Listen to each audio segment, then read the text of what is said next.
Kung sa tingin po ni Sir Jeff, may dayaan na naganap sa pagitan ng guro at estudyante, kagaya po nung nasa video, no? At sa sitwasyon ni Sir Jeff na binigyan ng professor ang estudyante ng set of questions prior exam, no? Tapos yun po yung lumabas. May dalawa pong bagay na pwede pong gawin si Sir Jeff. Una po, pwede po siyang magsumite ng report sa kanilang school.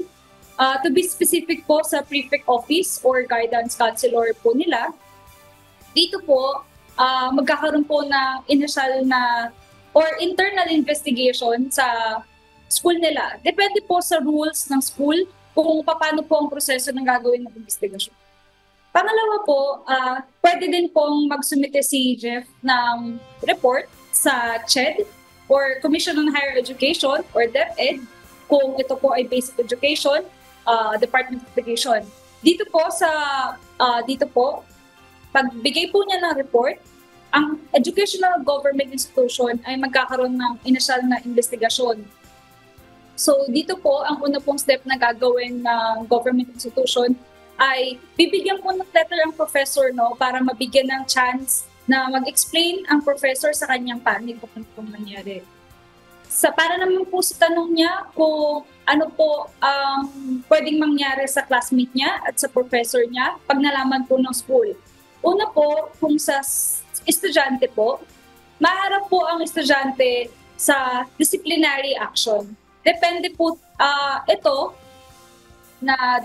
ito sa akibat na disciplinary sanction na naaayon sa school student handbook.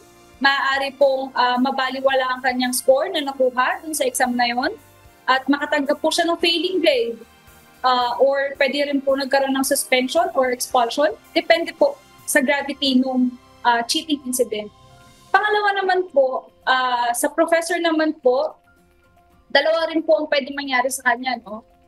Una po, maharap din po siya sa disciplinary action. Depende naman po yun sa school faculty manual. Meron po yung mga school na yun, no?